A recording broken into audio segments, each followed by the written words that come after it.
Começa a cena. O governador Cláudio Castro entra no palco da política fluminense com cara de quem vai dobrar a aposta. Enquanto o pessoal do Leblon grita: "Ai, que horror, violência!", o Castro aparece de colete e microfone no melhor estilo Rambo cristão dizendo: "Temos mais 10 operações agendadas." 10. Não uma, não duas, 10. O homem praticamente lançou a Operação Velozes e Furiosos 11, Real Drift. E o roteiro é simples, não é para ocupar a favela, porque segundo ele não acredita em ocupação. É para entrar, neutralizar e sair, como equipe de resgate em filme de ação. E o mais bonito? Com autorização judicial. Ou seja, operação dentro da lei, planejada, com juiz e tudo. Mas adivinha quem surtou? A esquerda e a Globo News, claro. Bom, enquanto o presidente Lula, mudava esse discurso, o governador do Rio de Janeiro parece que dobrou a aposta. A gente vai dar uma olhada aqui na coluna do Lauro Jardim do Jornal o Globo, em que ele diz que o governador do Rio de Janeiro já prepara pelo menos mais 10 operações contra o crime organizado. E o Lauro Jardim conta aqui, então, primeiro ele conta da operação, ele fala que, aspas, temos mais 10 operações agendadas. E aí seriam operações já com autorização da Justiça para serem iniciadas, não serão ocupações nas favelas, entre parênteses, não acredito em ocupação, mas ações que podem guardar semelhança com a da semana passada.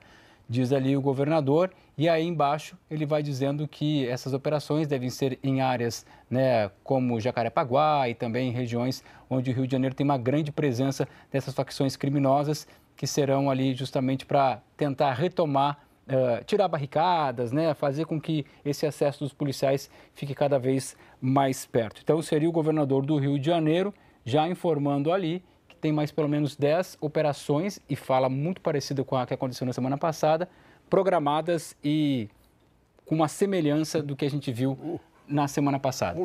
Não, militante, o governador não dobrou a aposta, ele dobrou a meta. Ele sabe que na vala sempre cabe mais. É pouco, eu acho que cabe mais, e eu acho que cabe mais, que tá pouco, meu Brasil. Vamos que cabe mais, 3-0 só, cabe mais, bora, mete básica. O treino foi um sucesso, agora vai ser pra valer. E olha, se o BOPE fizer uma dessas operações na Globo, é capaz de encontrar até o dedo mindinho do Lula e o código-fonte de 2022. Marcelo Lins, aquele comentarista com carinha de Dona Benta do sítio do Pica-Pau Amarelo, viciado em café descafeinado, também ficou mais perdido que o filho da Bruna Surfistinha no Dia dos Pais. Se ele fala que tem mais 10 operações planejadas, então pode significar que há um planejamento então no governo do estado para a segurança pública, e isso acontece agora, 5 meses de acabar o governo dele, ou seja, mais próximo do próximo ciclo eleitoral. Por que não apresentar esse planejamento para a segurança pública logo no começo do governo, quando estava chegando para dizer nosso trabalho é esse, nosso objetivo é desmantelar não apenas as quadrilhas do tráfico, mas também as milícias que dominam território no Rio de Janeiro. É um jeito curioso de se fazer esse enfrentamento.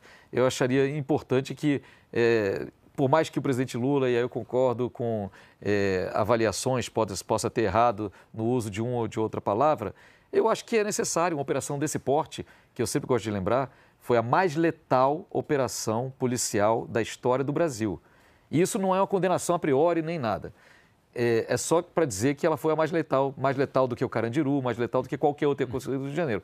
É normal que a sociedade mereça informações sobre como se deram esses confrontos, em que momento aqueles suspeitos foram mortos.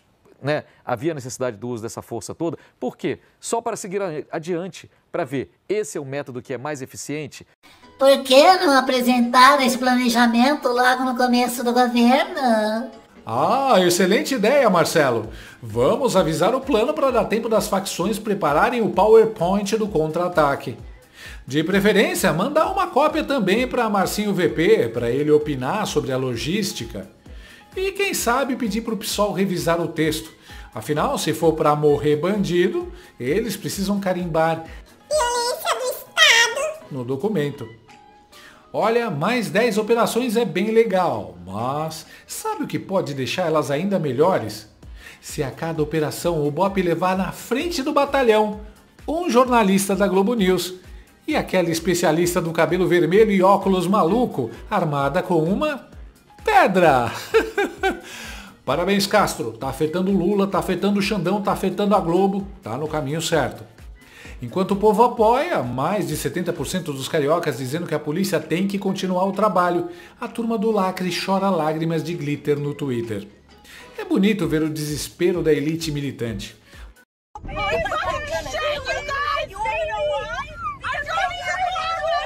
Castro já anunciou. Em dezembro começa a retomada de territórios na zona de Jacarepaguá. E, antes disso, a polícia vai fazer operações diárias na zona sudoeste e na Baixada para remover barricadas do tráfico. Ou seja, o Rio vai passar por um faxinão tático, tipo os caça-fantasma, só que em vez de ectoplasma, é bandido armado sendo removido da viela. E é aí que o roteiro muda de gênero. Sai o filme de ação, entra o drama jurídico. Porque, claro, o crime organizado reagiu. E como todo vilão de saga longa, ele sabe para quem correr quando a coisa aperta. Pra mamãe STF. Sim, o mesmo STF que acha perigoso o povo postar meme, mas acha legítimo receber advogada de facção. Pois é, uma ONG presidida pela advogada de Marcinho VP, o comandante do Comando Vermelho, vai participar de reunião com ninguém menos que Alexandre Uglandi, o nosso professor Xandão. A missão? Apresentar um dossiê sobre supostas torturas durante a operação.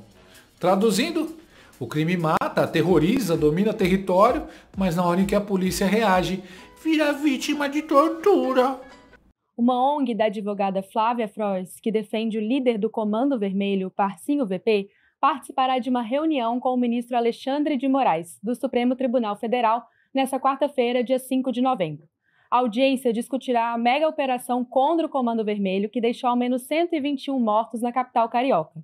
Segundo Flávia Frois, o encontro foi solicitado pela ONG dela, o Instituto Anjos da Liberdade, para apresentar um dossiê sobre supostos casos de tortura durante a operação policial.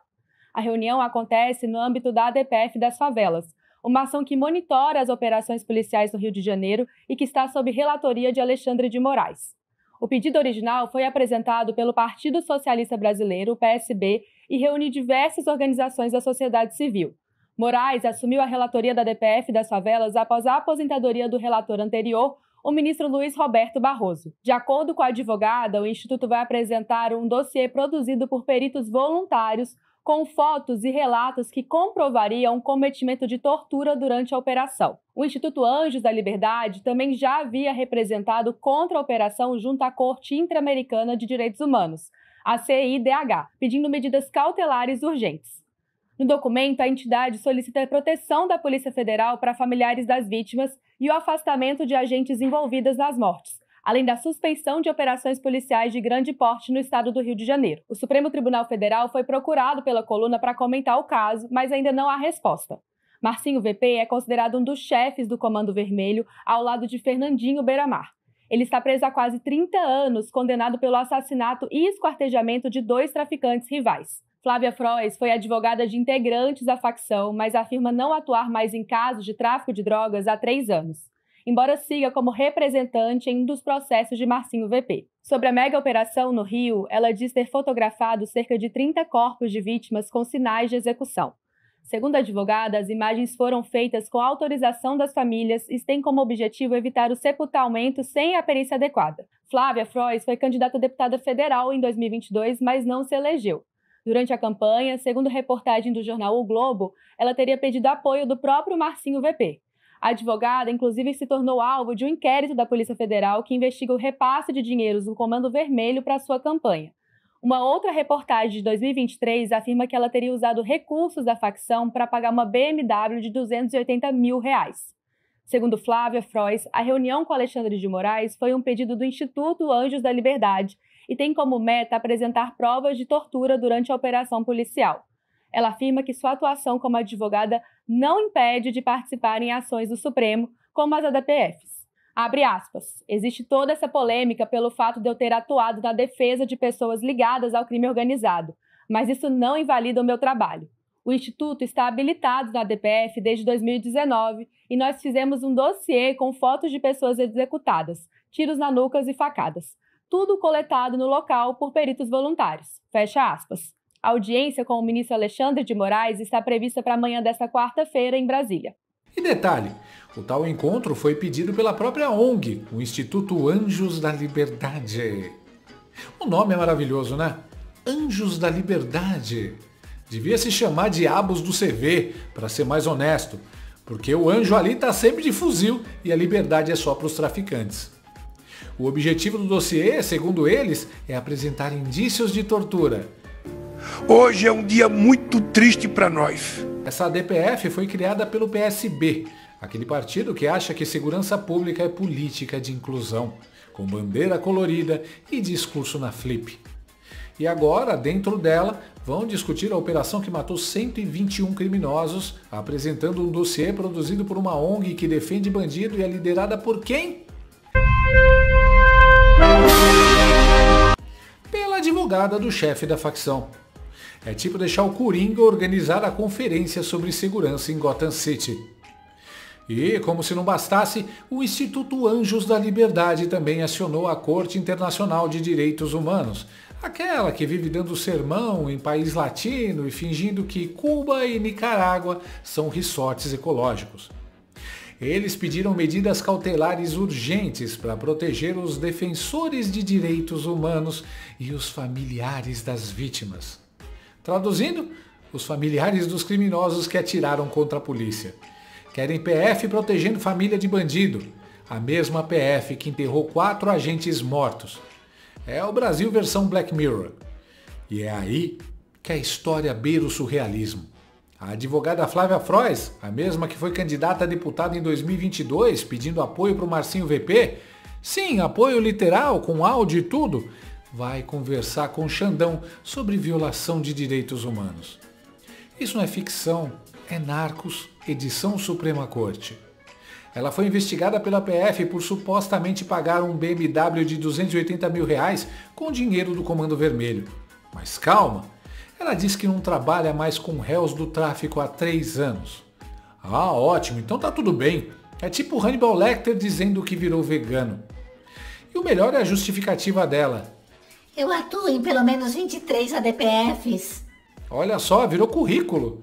Enquanto o sujeito comum tenta currículo no LinkedIn, ela manda o dela pro STF. Experiência, defesa de facções criminosas, ADPFs, BMW e causas humanitárias. Tadinha, que barra. O mais inacreditável é o contraste. De um lado, o governador que enfrenta o narcoterrorismo. Do outro, o ministro que recebe quem defende o narcoterrorismo. É o retrato do Bananil. O traficante é ouvido em Brasília, o policial é velado no subúrbio. Enquanto isso, o povo aplaude Cláudio Castro. Ele virou o Jon Snow da Baixada, cercado por inimigos, mas firme no propósito de defender o muro, ou melhor, o morro. E a esquerda, sem saber para onde correr, resolveu dramatizar.